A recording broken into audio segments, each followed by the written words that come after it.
बादल घिर आए थे, जोर से बारिश हुई और फिर अचानक सब सूखा हो गया।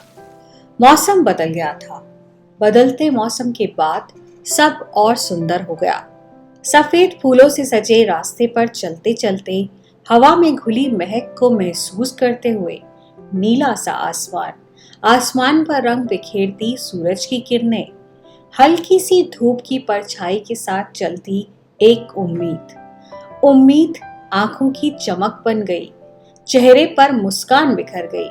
चलते चलते फिर वही ट्रेन खड़ी नजर आई। दरवाजे से अंदर जाकर देखा तो कंपार्टमेंट खचाखच भरा था। हर सीट पर कोई ना कोई था। ऊपर की बर्थ पर फिर कोई बुला रहा था, आओ ऊपर आ जाओ, बैठते हैं, बातें करेंगे, कुछ तुम कहो, कुछ मैं सुनाऊं। कितने साल गुजर गए, कहाँ रहे, क्या किया, ये दिन कैसे गुजारे, कोई नया दोस्त बनाया। एक हाथ बढ़ा, फिर उसे पकड़ने के लिए आगे बढ़ी। सोचा इस बार तो ये मुश्किल नहीं, बहुत पास है, अब तो पार हो जाएगा। पलक झपकने भर से ओझल होने वाला आज कहीं नहीं जाएगा। ये तो मेरा ही है, मेरे साथ ही रहेगा। ट्रेन का सायरन बज गया। धीरे धीरे रफ्तार पकड़ती ट्रेन के झटके लगने लगे और वो हाथ दूर होने लगा। ट्रेन चलने के शोर में उसकी आवाज कहीं दब गई। आंखें बंद होने लगी। सब धुंधला सा हो गया। पता नहीं उसने आवाज दी थी या नहीं, सुन नहीं पाई। हाँ, एक और आवाज आ रही है, पर वो उसकी नहीं लग रही। नव्या, नव्या उठो, सुबह हो गई, अब तक सो रही हो। अब उठो भी, बाहर निकलो अपने सपनों की दुनिया से। नव्या की दोस्त उसे उठा रही है, लेकिन वो उठने का नाम नहीं ले रही। कुछ देर बाद आखिरकार उसे उठना ही पड़ा, लेकिन अब भी वो बिस्तर पर ही आंखें बंद कर बैठी है। पीहू ने पूछा, क्या हुआ, फिर वही सपना देखा? नव्या ने कुछ नहीं कहा, वो चुप रही। अच्छा ये लो टिकट, सुबह सुबह जाना पड़ा इसके लिए। मुझे सच में समझ नहीं आता कि ट्रेन से ही क्यों जाना होता है तुम्हें। अच्छी भली फ्लाइट से जा रहे थे, पर नहीं, ट्रेन के अलावा तुम बात ही नहीं करती। लो, अब कल शाम की ट्रेन है, तैयारी कर लेना, पीहू ने कहा। नव्या अपनी पढ़ाई खत्म करके वापस घर लौट रही है। कॉलेज खत्म करके घर लौटने के लिए उसने ट्रेन का टिकट ही पीहू को जबरदस्ती कहकर बुक कराया। ट्रेन से बहुत सारी यादें जुड़ी है नव्या की, इसलिए वो ट्रेन में जाने का कोई मौका नहीं छोड़ती। आज कॉलेज और उसके दोस्तों के साथ उसका आखिरी दिन है। नव्या एक सीधी सादी आम लड़की है, जिसकी सपने बहुत बड़ा बनने के नहीं, बस कुछ ऐसा करने के हैं जिससे उसके पापा खुश हो। पापा की तरह वो अपना रेस्टोरेंट खोलना चाहती है, इसलिए पढ़ाई पूरी करके एमबीए करने की तैयारी है। एडमिशन भी मिल गया है उसी के होम टाउन के एक बड़े कॉलेज में, और अब घर वापस लौटने की तैयारी हो रही है। नव्या की एक और खास बात है, उसका हंसमुख और जिंदा दिल होना, इसलिए उससे सब दोस्ती करना चाहते हैं, पर वो सबसे दोस्ती नहीं कर पाती। अपने दिल की बात बस दो ही लोगों से शेयर की है उसने। एक उसकी दोस्त पीहू, जो बचपन से उसके साथ है, उसी के पड़ोस में रहती है। पीहू और नव्या पढ़ाई के लिए घर से दूर दूसरे शहर में 3 साल साथ रही। पीहू से ज्यादा नव्या को और कोई नहीं जानता। पीहू को ये भी पता है कि नव्या को ट्रेन से खास लगाव क्यों है, और शायद ये बात सिर्फ वही जानती है। पीहू के अलावा नव्या की जिंदगी में जो भी होता है, उसके फैसले और उसकी इच्छाओं का ख्याल उसके पापा भी रखते हैं। नव्या बचपन से ही अपने पापा की काफी करीब रही है।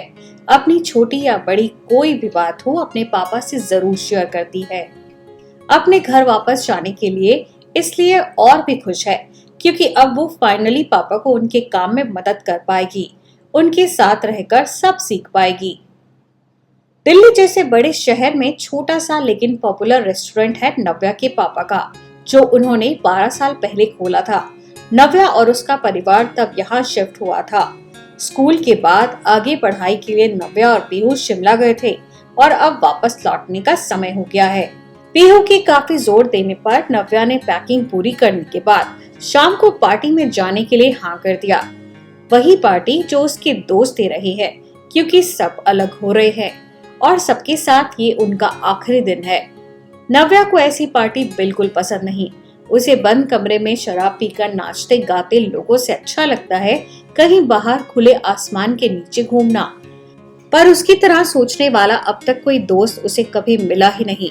सब बस डीजे चलाकर नाच गाकर जोर जोर से चिल्लाकर पार्टी करने के शौकीन है। शाम को फिर नव्या ऐसे ही लोगों के बीच आ गई। शोर शराबे के बीच कौन क्या कर रहा है कुछ समझ नहीं आ रहा, पर बस सब खुश है और खुशी उनके हाथों में भरे ग्लासों में भी छलक रही है। सबको देखकर नव्या सोचने लगी कि वो सबकी तरह क्यों नहीं है, इस तरह बिंदास होकर वो क्यों नहीं नाचती गाती। पर फिर उसे लगा कि उसका ऐसा करना जरूरी तो नहीं, वो जैसी है उसी में खुश है। बहुत कम लोग होते हैं जो खुद में खुश होते हैं, जिन्हें खुश रहने के लिए किसी की जरूरत नहीं होती। पहले पढ़ाई करते हुए खुश रहती थी नव्या, और अब वापस जाने का ख्याल उसे खुशी दे रहा है। काफी देर तक पार्टी चलती रही। पीहू को कहकर नव्या बाहर निकल आई। पार्टी कॉलेज कैंपस में ही हो रही है। नव्या बाहर खुली हवा में टहलने निकल गई। कुछ देर बाद पीछे से किसी के आने की आहट हुई। नव्या मुड़ी तो सामने रियांश दिखा। रियांश नव्या का दोस्त है, उसके साथ ही पढ़ाई की और उसे पसंद भी करता है। 3 साल में करीब 300 बार उसने नव्या से ये कहा, पर जवाब कभी मिला नहीं उसे। तुम बाहर क्यों आ गई? इतना मजा आ रहा था अंदर, रियांश ने कहा। बस ऐसे ही, तुम जाओ एंजॉय करो, नव्या ने कहा। तो आज भी तुम्हें ये सब अच्छा नहीं लग रहा? रियांश ने कहा। नव्या ने मुस्कुराकर रियांश को देखा। रियांश नव्या को अच्छी तरह से जानता है। उसका सबसे अच्छा दोस्त बनने की कोशिश भी उसने की, पर नव्या उसके साथ होकर भी हमेशा दूर ही रही। कल शाम की ट्रेन है ना, मैं आ रहा हूँ तुम्हें छोड़ने, और इस बार तुम कुछ नहीं कहोगी। ये आखिरी मौका है। मुझे पता है वापस जाने के बाद तुम सब भूल जाओगी, रियांश ने कहा। वापस जाना ही है रियांश, यहाँ नहीं रुक सकती। बहुत कुछ करना है अभी। तुम्हें कैसा लग रहा है जानती हूँ, लेकिन उसके लिए कुछ नहीं कर सकती। तुम्हें समझाने के लिए भी कुछ कहना नहीं चाहती, क्योंकि पता है तुम खुद समझोगे तभी समझ आएगा। पर मैं चाहती हूँ कि तुम खुश रहो और हम हमेशा दोस्त रहें, नव्या ने कहा। रियांश मुस्कुराने लगा। देखा, इतनी बड़ी सिचुएशन को तुमने 2 लाइन में समेट दिया। बस अब कहने के लिए कुछ बचा ही नहीं। तुम जाओ नव्या, अपनी जिंदगी के साथ कुछ अच्छा ही करोगी, जानता हूँ। पर याद रखना, जब भी तुम्हें दोस्त की जरूरत हो मैं आ जाऊंगा। बस एक बार कह देना, रियांश ने कहा। रियांश नव्या को उसके हॉस्टल छोड़कर वापस चला गया। अगली सुबह होते ही पीहू का शोर मचाना शुरू हो गया। जल्दी जल्दी उठ, दोनों तैयार होने लगी। उन दोनों को देखकर किसी को भी आसानी से पता चल जाएगा कि वो दोनों एक दूसरे से कितनी अलग हैं। नव्या जितनी शांत है, पीहू उतनी ज्यादा तेज तर्रार। दोनों की दोस्ती कैसे हो गई, ये सवाल कई लोग करते हैं, क्योंकि दोनों में कुछ भी कॉमन नहीं है। वैसे दोस्ती के अलग अलग अंदाज होते हैं। जरूरी नहीं आपका दोस्त आपके जैसा ही हो, अलग भी हो सकता है, लेकिन कुछ तो बात होती है कि दोस्ती हो ही जाती है। नव्या 10 साल की थी जब उसका परिवार दिल्ली शिफ्ट हुआ। नए शहर में नव्या का एक भी दोस्त नहीं था। एक दिन छोटी सी मासूम, खुद में गुम, चुपचाप सी नव्या अकेले पार्क के बेंच पर अपने एक छोटे से टेडी बियर के साथ बैठी थी, और पीहू खेलते खेलते अचानक उसके पास आकर बैठ गई। नव्या से ज्यादा उसकी नजर शायद उसके हाथ में लिए हुए उसके टेडी बियर पर थी। पीहू को बहुत प्यारा लगा था वो। उसी के बाद से दोनों की बातचीत शुरू हुई और फिर पीहू ने नव्या को अपनी दोस्त बना लिया। पीहू हमेशा कहती है, क्यूट की वजह से हम दोस्त बने। क्यूट नव्या का वही टेडी बियर है जिसे देखकर पीहू ने उससे बात करनी शुरू की। क्यूट नाम थोड़ा अजीब है ना, पर ये नाम भी बहुत खास है। ये नाम कैसे पड़ा, क्यों है, ये तो नव्या को भी नहीं पता। लेकिन जब क्यूट उसे मिला था तब उसके गले में एक इन्हीं इनिशियल्स का लॉकेट था। फौरन रिटर्न था क्यूट। नव्या के पास कैसे पहुंचा, ये कहानी भी बड़ी दिलचस्प है। नव्या, ट्रेन और क्यूट तीनों का गहरा नाता है। नव्या उस दिन को कभी नहीं भूल सकती जब क्यूट उसे मिला था। क्योंकि उस दिन उसकी जिंदगी बदल गई थी। नव्या की ट्रेन का टाइम हो रहा है, इसलिए ये कहानी बाद में सुनाएंगे। सारा सामान पैक कर नव्या ने टैक्सी बुक करने के लिए पीहू को कहा, लेकिन पीहू बार बार उसे अनसुना कर रही थी। रियांश उन्हें छोड़ने के लिए आने वाला था और पीहू जानती थी कि नव्या को ये पसंद नहीं आएगा, इसलिए वो कुछ और सामान लाने का बहाना करके वहां से चली गई। कुछ देर बाद रियांश अपनी गाड़ी लेकर पहुंचा। दरवाजा खुला ही था। अंदर आते ही रियांश ने एक पैकेट नव्या को दिया। तुम्हें आने की जरूरत नहीं थी रियांश, हम कैब से चले जाते। और ये क्या है? नव्या ने पूछा। हर काम जरूरत के लिए नहीं किया जाता नव्या, मुझे अच्छा लगता है तुम्हारा साथ, इसलिए आ गया। फिर पता नहीं कब मिलेंगे। ये साड़ी है, तुम पर अच्छी लगेगी, इसलिए ले आया। कभी मन हो तो पहन लेना। चलो अब देर हो रही है, रियांश ने कहा। पर मैं ये नहीं ले सकती रियांश, तुम्हें पता है ना। ये रख लो प्लीज, नव्या ने गिफ्ट वापस करते हुए कहा। नव्या प्लीज रख लो, कम से कम ये बात तो मान लो। रियांश ने काफी जोर दिया तो नव्या मान गई। सामान गाड़ी में रखने के बाद पूरा कैंपस एक बार देखा और फिर नव्या पीहू के साथ स्टेशन के लिए निकल पड़ी। कुछ दूर ही था स्टेशन। ट्रेन को देखकर नव्या के चेहरे पर फिर वही खुशी थी जो हर बार होती है। उसे ये भी दिखाई नहीं दिया कि रियांश उसके जाने से कितना दुखी था। जल्दी जल्दी सामान निकालकर ट्रेन में चढ़ा दिया गया। ट्रेन की चलने में अभी कुछ वक्त था तो रियांश भी उन दोनों के साथ उन्हीं के कंपार्टमेंट में आकर बैठ गया। ट्रेन में बैठते ही नव्या ने अपने बैग से क्यूट को निकाल लिया और उसे लेकर बैठ गई। रियांश देखकर हैरान हो गया। अरे ये क्या है, पहले तो कभी देखा नहीं तुम्हें टॉयज से खेलते हुए, रियांश ने हंसते हुए कहा। अरे क्या बात कर रही हो, ये तो नव्या की जान है, इसे कुछ मत कहना नहीं तो वो नाराज हो जाएगी। और ट्रेन में तो ये बिल्कुल अलाउड नहीं। यहाँ तो बस नव्या क्यूट के साथ ही खुश दिखाई देती है, फिर वो मुझे भी भूल जाती है, पीहू ने कहा। अच्छा ऐसा है क्या नव्या, तुमने बताया नहीं कभी, रियांश ने पूछा। नव्या ने कुछ नहीं कहा, बस वो पीहू को गुस्से से देख रही थी। नव्या नहीं चाहती थी कि पीहू रियांश के सामने ये सब कहे। आंखों आंखों में दोनों के बीच बात हो रही थी। ये देखकर रियांश हंसने लगा।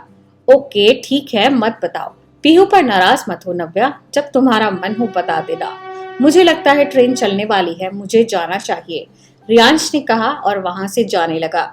जाते जाते रियांश ने फिर नव्या से कहा कि वो उसे कभी भूलेगा नहीं।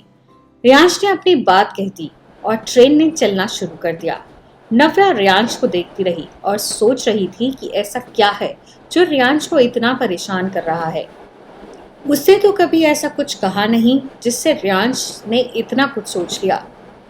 प्यार को समझना आसान नहीं होता, ये कब किससे क्यों हो जाए कौन बता सकता है। किसी के लिए कोई बहुत ज्यादा अहमियत रखता है और वही इंसान किसी को बिल्कुल पसंद नहीं आता। दरअसल पसंद नापसंद पर साइंस का कोई फॉर्मूला काम नहीं करता, इसलिए इसे समझना मुश्किल होता है। किसी से पूछो कि उसे कोई क्यों पसंद है तो जरूरी नहीं कि कोई तसल्ली देने वाला जवाब मिल ही जाए। कई लोग ये कहकर ही टाल देते हैं कि पता नहीं क्या देखा। खैर चलो अपनी कहानी पर लौटते हैं। ट्रेन चल पड़ी और ट्रेन का चलना नव्या को पसंद है। क्यों पसंद है ये पीहू भी जानती है। चला गया रियांश, मुझे सच में नहीं पता कि तुमने उसे ना क्यों कहा। इतना अच्छा इंसान है वो, साफ समझदार, एकदम परफेक्ट है तुम्हारे लिए, फिर भी तुम्हें कभी कोई इंटरेस्ट ही नहीं रहा। क्या ढूंढ रही हो नव्या, पता भी है तुम्हें, पीहू ने पूछा। तुझे तो सब पता है ना, रियांश जानता है पीहू। पहले दिन से ही उसे सब पता था, फिर भी पता नहीं क्यों। और वैसे भी अभी ये सब सोचने का वक्त नहीं है, अभी भी बहुत कुछ करना है। पापा का रेस्टोरेंट है ना, उसे संभालना है, नव्या ने कहा। काम तो होते रहेंगे नव्या, पर तुम अब भी एक क्यूट लेकर घूम रही हो, इससे जुड़ी यादें पीछा नहीं छोड़ रही तुम्हारा। ऐसे तो कोई तुम्हारे करीब आ ही नहीं पाएगा कभी। पहले ठीक था, मैंने भी कुछ नहीं कहा, जानती हूँ तुम्हारे लिए इसके क्या मायने हैं, पर अब इसे बस एक याद समझकर अपने साथ रखो। वो कौन था, कहाँ से आया, कहाँ चला गया, किसी को नहीं पता, फिर उसका इंतजार क्यों कर रही हो, पीहू ने कहा। नहीं है इंतजार किसी का, और क्यूट मेरी जिंदगी है, इससे दूर नहीं होना चाहती। ये मेरी सबसे खूबसूरत याद है जो मैं भूलना नहीं चाहती। तुम नहीं जानती उस वक्त कैसा लगा था मुझे। एक ट्रेन के सफ़र ने बदल दी थी मेरी जिंदगी, नव्या ने कहा। चलो फिर से सुनाओ वो कहानी, बहुत दिन से नहीं सुनी, रास्ता भी कट जाएगा, पीहू ने कहा। कहानी? क्या एंटरटेनमेंट के लिए सुनाओ? छोड़ो, मुझे कुछ नहीं सुनाना। चलो कुछ और बात करते हैं, नव्या ने कहा। अरे सच में सुननी है। देखो, जैसे जैसे हम बड़े होते हैं चीज़ों को देखने का नज़रिया बदलता है। मैं जानना चाहती हूँ कि तुम अभी क्या सोच रही हो, क्योंकि ये बहुत ज़रूरी है। टाइम के साथ बदलना ज़रूरी होता है। नव्या, हम बच्चे नहीं। अब वापस जाओगी तो घर में बातें होंगी तुम्हारे फ्यूचर को लेकर। इसलिए ज़रूरी है कि तुम खुद पहले क्लियर रहो कि तुम्हें क्या चाहिए। चलो बताओ अब, पीहू ने बहुत जोर देकर कहा। नव्या के मना करने के बाद भी पीहू नहीं मानी। वो भी जानती थी कि ट्रेन में उस किस्से की बात करना नव्या को पसंद है। पीहू के कहने पर नव्या फिर वही समय याद करने लगी।